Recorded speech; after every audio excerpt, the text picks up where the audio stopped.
ఇది ఒక నటుని జీవిత కథనం.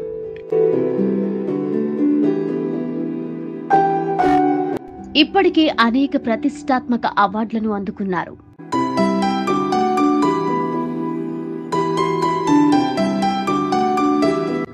అతని జీవితంలో యాక్షన్ నటుడిగా ఎన్నో వైవిధ్యమైన పాత్రలు.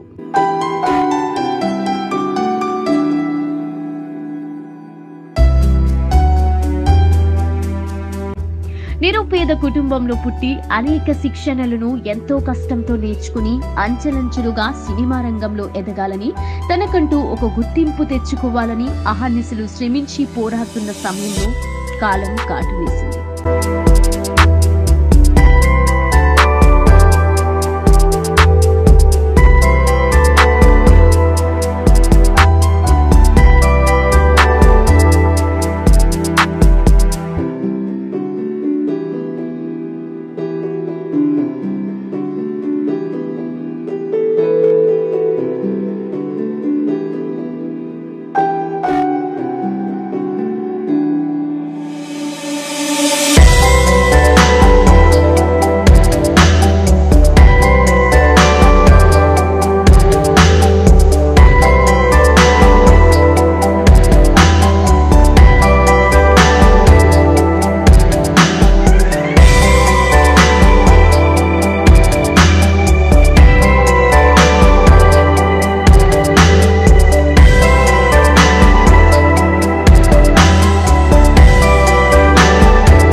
అయితే బాలీవుడ్ ఒక గొప్ప నటుడిని కోల్పోయిందా?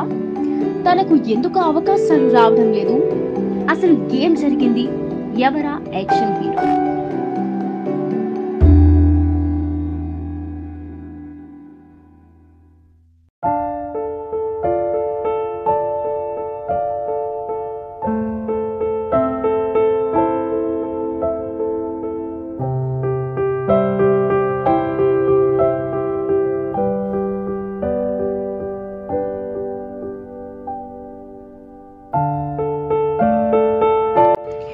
గులాబ్ సలాత్ ఒక గొప్ప యాక్షన్ నటుడు. గుజరాత్ లో పుట్టాడు. గులాబ్ తల్లిదండ్రులు చాలా పేదవారు. అతని జీవితం అంతా తల్లిదండ్రులతో కలిపి ఒకే గుడారంలో నివసించేవారు. అయితే గులాబ్ తండ్రి సలాత్, తల్లి తమ్మాబాయ్ కూలీలుగా పనిచేసేవారు. అయితే ఒకరోజు కర్కర్ అనే వ్యక్తి తన కొడుకును సినిమాల్లోకి తీసుకెళ్తానని, మంచి భవిష్యత్ ఇస్తానని, నేను 8 సంవత్సరాల వయసు నుంచి బాలీవుడ్ సినిమాతో అనుబంధం కలిగి ఉన్నానని చెప్పాడు. అంతే, గులాబ్ తండ్రి కొడుకు ఎదుగుదల కోసం రాత్రి పగలు కష్టపడి పనిచేయడం ప్రారంభించాడు. అలా కష్టించి కూడబెట్టిన కాస్త నగదు కర్కర్ కు ఇచ్చారు. తన కొడుకుని తీసుకెళ్లమని గులాబ్ తండ్రి చెప్పాడు. వెంటనే బయలుదేరిన Gulab martial arts karate all India వాడుకో karate do academy India international అనే ఒక అకాడమీలో జాయిన్ అయ్యాడు.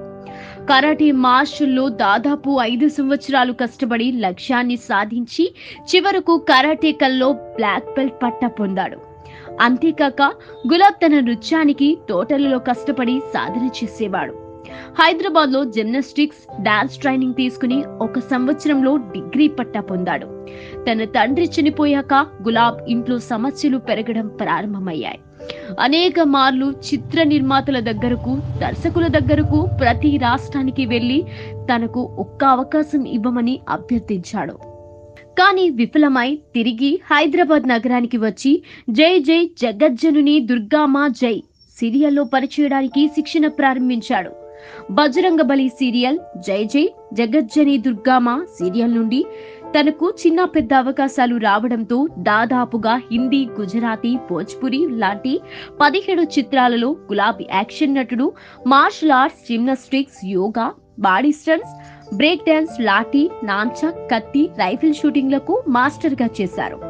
అప్పుడే అతని కళకు, నైపుణ్యానికి Lok Gaurav national integration council TMG pressure work Gaurav award, Mumbai CST honour mention award, Salman Khan, Nasir Khan, special Zakir Khan వంటి అనేక చలనచిత్ర అవార్డులను అందుకున్నారు.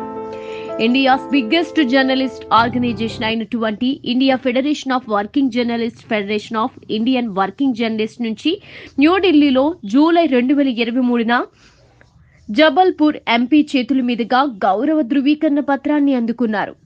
ఎన్నో సంవత్సరాల కృషి తర్వాత ముంబై నుంచి జూన్ 2023న అందుకున్న film award, national achievement award, Delhi Bollywood cine reporter award, Nagpur Gaurav Maharashtra award, Mumbai జాంగౌరవ్ కార్యదర్పర్ award, Vadodara cine media award, vibrant Gujarati చలనచిత్ర పురస్కారం లాంటి ఎన్నో అనేక అవార్డులను అతను అందుకున్నాడు. ఇన్ని అవార్డులను అందుకున్న గులాబ్ కు కాలం ఏ విధంగా కాటు వేసిందోది.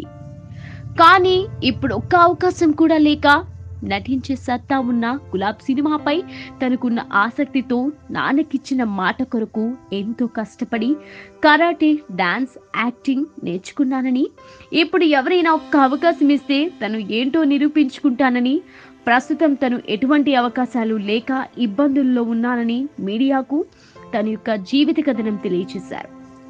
ఇప్పటికైనా నూతన నటీనటులకు అవకాశం ఇస్తున్న ఎందరో ప్రముఖ డైరెక్టర్లు, నిర్మాతలు ఇటువంటి అర్హత కలిగిన నటులకు అవకాశాన్ని కల్పించి వారిలో దాగి ఉన్న కళలను ప్రపంచానికి చాటి చెప్తారని ఆశిద్దాం.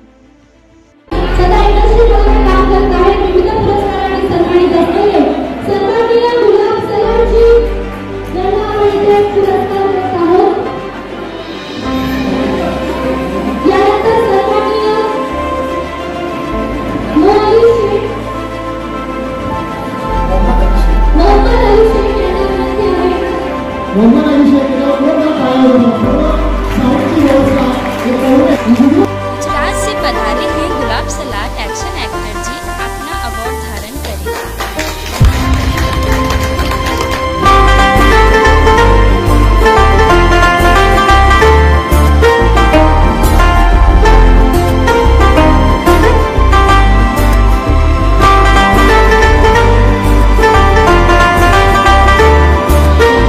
लखनऊ आ जाओ, लखनऊ में मिलने जाया करता था लोगों से, फिल्मी वाले लोगों से। कभी बोले कि हैदराबाद आ जाओ, तो हैदराबाद चला जाता था अपनी किराए से, जनरल डब्बे में अपना खर्चा लेकर अपना खुद का पैसा डाल के। लेकिन सब गलत लोग हैं, कोई काम नहीं दिया। सोचा कि काम कैसे मिलेगा,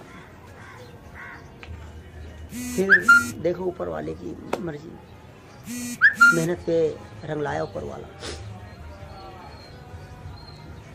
हमारे एक बड़ौदा के अंदर नामी स्टूडियो है, सागर फिल्म सिटी, रामा नायडू, रामा सागर का। वहीं से मुझे एक कोऑर्डिनेटर था, अच्छा वो मुझे काम दे दिया। बोले कि चलो काम, एक दिन का आपको 150 रुपया मिलेगा। बोला ठीक है, कोई बात नहीं। मुझे गम फक्र 150 रुपये पे नहीं है, काम पे थी। 150 रुपया क्या चीज़ है, फिर भी मैं काम कर रहा था। मिलते थे 500, कोऑर्डिनेटर 350 काट लेता था, सिर्फ मुझे 150 रुपया मिलता था, काम लेता था। सुबह 7 बजे जाता था स्टूडियो में, पूरा दिन काम कराते थे, रात के 12 बजे तक काम करता था दिल से। छोटे बड़े रोल करते गए। सीरियल थी बॉलीवुड की, जय जय जगजननी दुर्गा माँ, उसके साथ साथ बाजू में दूसरा सेटअप भी लगा था, रामा सागर स्टूडियो में। दूसरी सीरियल में भी काम करने का मौका मिल गया, जो कलर्स चैनल के ऊपर आती थी सीरियल, जय जय जगजननी दुर्गा माँ, उसके साथ साथ जय जय बजरंग बली, जो सहारा वन चैनल पे आती है। दोनों में काम मिल गया, थोड़ा थोड़ा काम किया मैंने, कुछ स्टंट के, कुछ साइड में, कुछ क्राउड में भी, झूठ नहीं बोलता हूँ, क्राउड में भी काम किया है। इतनी कला सीखकर भी क्राउड में किया है। मुझे ऐसा लगना चाहिए कि क्राउड में नहीं करना चाहिए, लेकिन मुझे ऐसा लगा कि नहीं, क्राउड तो क्राउड, काम तो काम होता है। चलो चेहरा तो दिखेगा कम से कम लोगों के सामने काम का, करते गए। फिर देखो नसीब, 11 गुजराती मूवीज में काम किया, कुछ विलन के किए, कुछ साइड विलन के, कुछ शाही विलन के रोल किए, कुछ प्रकार के रोल किए 11 मूवी। थोड़ा पैसा कम मिलता था, काम करते गया, काम कुछ छोड़ा नहीं, काम करते गए। धीरे धीरे फिर बॉलीवुड हिंदी में काम मिला, उसमें भी डायरेक्टर ने मुझे चूना लगा दिया। काम कराया, पैसा नहीं दिया। मैं बोला कोई बात नहीं सर, काम तो दिया मुझे, वही मेरे लिए भगवान है। काम दिया मुझे, एक सीन दिया मुझे वेटर का, काम किया। चलो बॉलीवुड में एक रोल तो मिला, कम से कम चेहरा तो नज़र में आएगा पब्लिक के। पैसा नहीं दिया, लेकिन चलो सर पैसा नहीं चाहिए, लेकिन दोबारा बुलाना सर मुझे काम पे, भले पैसा मुझे मत देना, फिर भी काम देना नहीं, काम कर। फिर भोजपुरी में भी काम किया, वहीं पे भी बिना पैसे से बुला लिया मुझे। 22 दिन काम कराए और 2000 रुपया दिया मुझे। हमारा राजू सुपरस्टार हुआ। यहाँ आग लगती, यहाँ जब घर के बच्चे भूखे मरते हैं ना, भाई बहन माँ, तो यहाँ आग लगती है।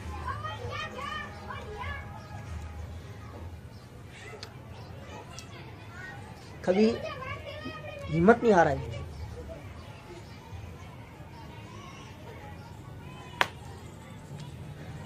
मैं ये सोचता था कि मेहनत करने वालों की कभी ना कभी जीत होती है, और जीत हमेशा बुलंदी पे छा जाती है।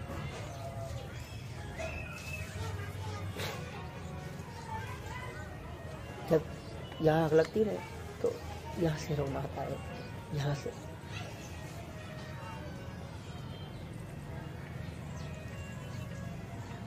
चलो मेहनत करता गया हूँ, मेहनत का फल तो एक न एक दिन जरूर मिलने वाला है।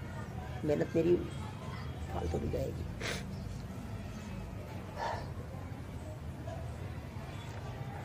पापा का सपना पूरा करना है, पापा से जो वादे लिए थे उसे निभाना है, उसे पूरा करना है।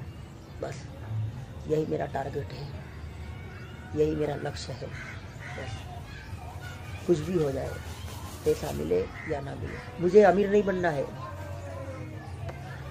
मुझे पैसा नहीं चाहिए। पैसे के पीछे कभी नहीं भागता हूँ मैं, अपने लक्ष्य के पीछे भागता हूँ। लक्ष्य अपने पापा का सपना पूरा करना है, अपने पापा की उम्मीद पूरी करनी है।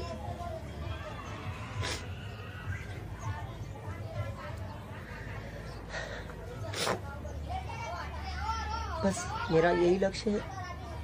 जो पापा से वादे मैंने लिए थे उसे बुलंदी के ऊपर पहुंचाना चाहता हूँ। और वैसे ही मैं मीडिया का सहारा लिया है, मीडिया में हाईलाइट की तक पे पहुंचा रही है। मीडिया का बहुत बहुत आभारी हूँ। जो मीडिया मुझे दुनिया के हर कॉर्नर पे दिखाया जा रहा है, मैं सोचता हूँ भगवान की कृपा है और ऊपर वाले की कृपा है, मेरे पापा की कृपा है।